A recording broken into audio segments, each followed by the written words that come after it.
It took me more than a full week to study and analyze the masterpiece of a battle between them. Should manga stories really reach this level of depth? I hope I understood it correctly. That wasn't me talking, that was Shunji Iwai, the legendary director known for his globally successful works. Even he was shocked by the insane level of complexity in the fight between Chrollo and Hisoka. And honestly, that alone should make you realize just how terrifying this fight is in terms of writing, details, and how every single move was constructed. If a genius veteran director like him got overwhelmed by how complicated the fight was, then what about the average viewer? I'm 100% sure most people, myself included, missed massive details when reading this fight the first, second, and even third time. And that's exactly why I decided to make this video. Today's video is going to be a full journey inside Chrollo's mind. We're going to break down his plan step by step and see how he was playing with Hisoka from the very first second, and how Hisoka tried to understand the game he trapped himself in, a game way bigger than what he could even comprehend. And trust me, after you finish this video, you'll never look at this fight the same way again. But before we start, don't forget to like and subscribe, because your support is literally the reason I keep making Hunter x Hunter content with this much passion. Because as you can see, our numbers are smaller than one of my university lecture halls. I really hope you guys help me hit 100 subscribers as soon as possible, because I'm dying to reach that huge legendary number. And yeah, turn on the bell too, because I finally finished my exams and I'm coming back with a lot of videos. Without wasting any more time, let's dive into the most complicated fight I've ever seen in my life.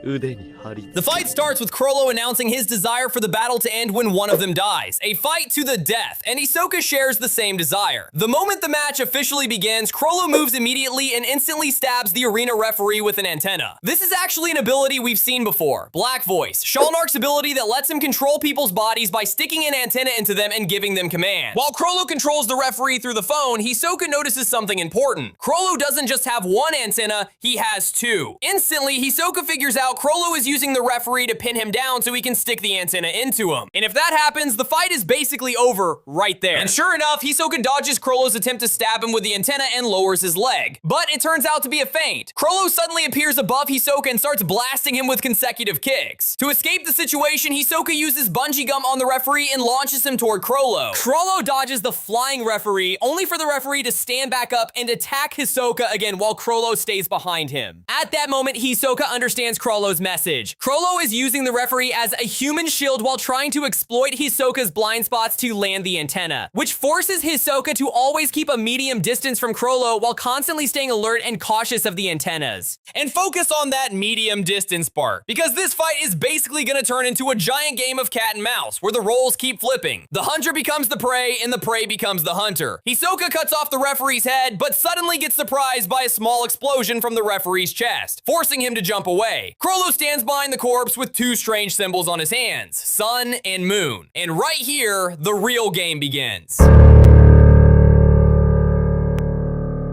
Now we finally get into the real explanation of Chrollo's insanely complicated plan. A plan where he's practically using 4 abilities at the same time. Someone's probably asking, how the hell is that possible? Isn't Chrollo only supposed to use 1 ability at a time while holding the book? Weren't those the conditions of Skill Hunter since the beginning of the story? First, let's explain the trick Chrollo used to bypass the condition of having to hold the book open for the stolen ability to stay active. Chrollo used an ability called Double Face. Double Face lets him place a bookmark on the required page and keep that ability active even if he closes the book or switches to another page. Which means Chrollo can now use 2 abilities at the same time. And he also no longer needs to physically hold the book constantly like before. Back in fights like his battle against Zeno and Silva Zoldyck, Chrollo was heavily restricted because of the book conditions. But now he has way more freedom during combat. And Double Face also lets him rapidly switch between abilities by flipping pages quickly and swapping copies, making it look like he's using multiple abilities simultaneously. Without Double Face, Chrollo would have struggled massively. He would have been much slower at creating puppets and issuing commands, which would have given Hisoka way more opportunities to attack and destroy the puppets quickly. Now that we understand Chrollo's first trick, it's time to look at the arsenal of abilities he used. Let's analyze every ability, what role it played, and how each one was specifically designed for this fight and for killing Hisoka. Don't worry, it's actually simple. I'll explain everything. The first ability Chrollo used was Black Voice, which we already talked about. He borrowed it from Shalnark specifically for this fight. As we saw, Chrollo sticks an antenna into the victim's body and then controls them remotely like a puppet. The difference between this and another ability he'll use later is that Black Voice allows more complex commands. The second ability is another one we've seen before, Gallery Fake. Chrollo borrowed it from Cortopi and it allows him to create fake copies of objects and people. The third ability is a brand new one we see for the first time, Order Stamp. This ability lets Chrollo stamp puppets and issue them simple commands so they move like obedient soldiers. It differs from Black Voice because the number of puppets it can command is basically unlimited, but the commands themselves have to stay simple, like destroy, attack, surround, etc. Which means the scale of this ability is way larger than Black Voice. This was probably the second most important ability in Chrollo's arsenal because it completely restricted Hisoka and kept him constantly surrounded and unable to move freely. Why did I say second most important? Because the next ability is literally fucking broken. Since Order Stamp's job is to suffocate Hisoka, then Sun and Moon's job is to blow his ass up. Sun and Moon is the most dangerous ability in the entire combo. Not just because it creates a massive explosion when these Sun and Moon marks touch each other. Not just because Chrollo now has an unlimited number of human bombs. No, the real terrifying part is that the original owner of the ability is already dead. For anyone who doesn't know, when the person Chrollo stole an ability from dies, the ability automatically disappears from the book. But since Sun and Moon is still there, that means the ability is powered by post-mortem Nen, making it many times stronger than normal. So if we organize the sequence of abilities, Chrollo's general plan basically looks like this. First, Chrollo uses Black Voice on the referee to maintain distance between himself and Hisoka while disappearing into the crowd. Then he uses Gallery Fake to create fake copies and puppets from the audience members. Then he applies Order Stamp on them and commands them to attack Hisoka, distracting him while Chrollo attacks from blind spots. And finally comes the deadliest part, the puppets blowing themselves up once they get close to Hisoka. So yeah, now we pretty much understand Chrollo's plan and preparations. Meanwhile, on the other side, what did this dumbass prepare? Nothing? Seriously? He's just gonna improvise? Hype, man, good luck.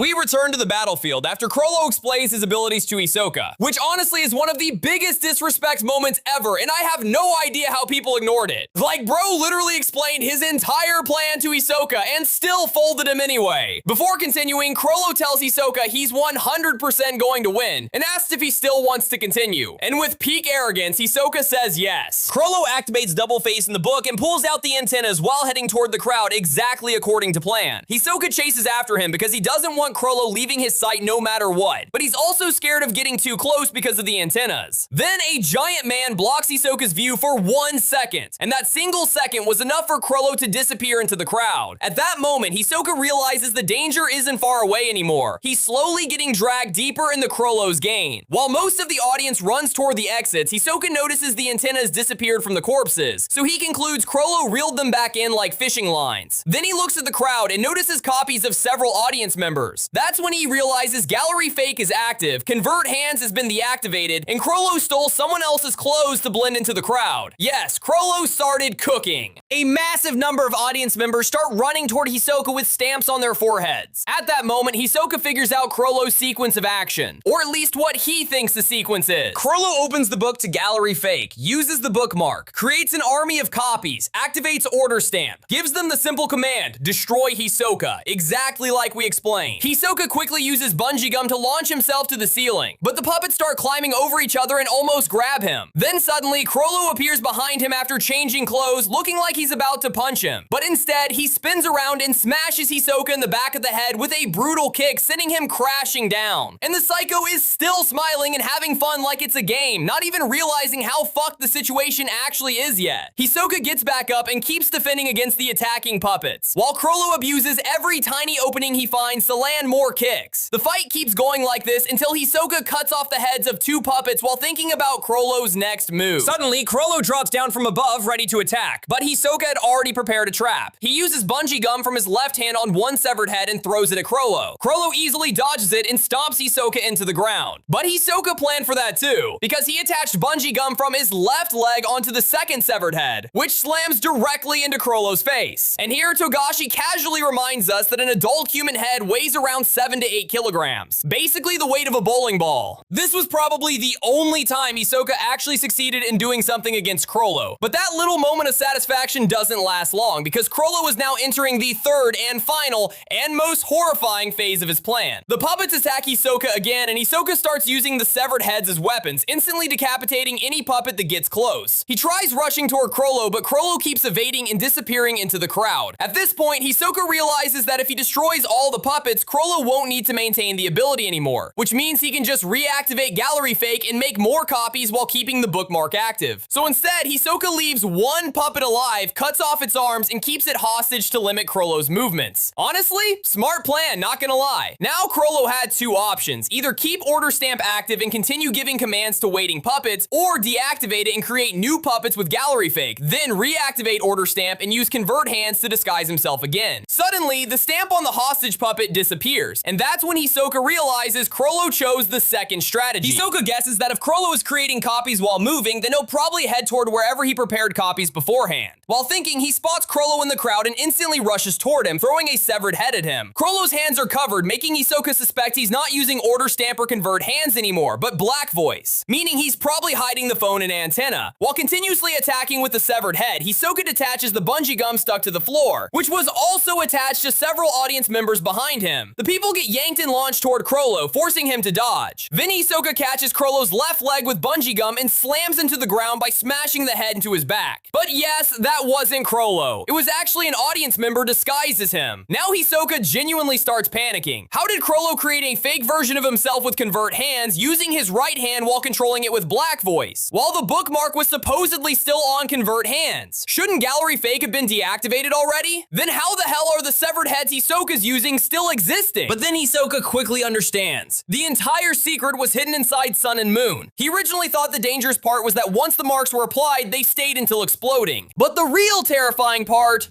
is that any puppet marked by Sun and Moon never disappears. Yup, because of post-mortem Nen. And right here, we can truly say Hisoka finally understood Chrollo's plan 100%. He understood what was happening around him. He understood the game Chrollo had been playing since the beginning. And only then did he truly feel fear. Real fear. The kind of fear he had never felt before. For the first time ever, death felt closer to him than ever before. After thinking for a few seconds, Hisoka notices there's actually one weakness in Chrollo's plan. A single weakness that could become his path to victory. Hisoka realizes time is not on Chrollo's side. Medical staff and security will arrive in around 10 minutes, and the remaining puppets will be identified as injured civilians and removed from the arena. Meaning this is Chrollo's final attack, his last move. And he'll use explosive puppets to completely corner Hisoka. But before Hisoka can even move, he suddenly hears the command, "Destroy Hisoka," echoing all over the arena. Hundreds of March puppets begin charging toward the ring. At this point, Hisoka completely loses his shit. He fires bungee gum threads from the fingers of his right hand and attaches them to 5 puppets, using them like a giant human hammer to smash away incoming enemies. But eventually, the hammer breaks apart, and he tries making another one while desperately defending against the endless swarm. Meanwhile, Chrollo stands calmly among the audience, waiting for the perfect moment. The moment his masterpiece would finally be complete. And then, Hisoka's hand explodes. What actually happened here is insane. Earlier when Hisoka cut off the head, Chrollo pretended to be affected by the hit. But in reality, he was focused on the corpse itself and later turned it into a bomb. He placed the moon mark on one audience member and controlled him with Black Voice, so he touched the sun mark already placed on the corpse, which caused both the corpse and the severed head to explode together. Goddamn Chrollo. The gum Hisoka was using to cling to the ceiling with his left hand disappears, but he barely saves himself in time by pulling a puppet toward him with bungee gum, twisting its neck and cutting off its head. Then he starts using the corpse as a weapon to defend himself, while firing another gum thread from his left leg toward the upper part of the arena. But the puppets regroup again and continue chasing him relentlessly, while he struggles to keep them away and desperately tries escaping. At the same time, Chrollo commands a huge number of puppets to move up to the second floor and search for Hisoka. And the moment they get close to him, they blow themselves up, completely surrounding him. No escape this time. See how the roles completely reversed? At the start of the fight, Chrollo was the one hiding and running through the crowd. But by the end, the situation flipped entirely. The predator became a lost prey, desperately clinging on to any hope of survival, after the real predator finally revealed its true fangs. Back to the fight. Suddenly, several puppets jump from the balcony and clap their hands together. And then comes the expected explosion that sends Hisoka flying across the arena. The explosion destroyed the lower half of his right leg. When he tries using bungee gum with his left hand, Chrollo throws another audience member at him from the side. And right here, we finally see true horror on Hisoka's face. Right here, Hisoka tastes real death. He falls to the ground as the army of puppets gathers around him. And then the final and biggest explosion.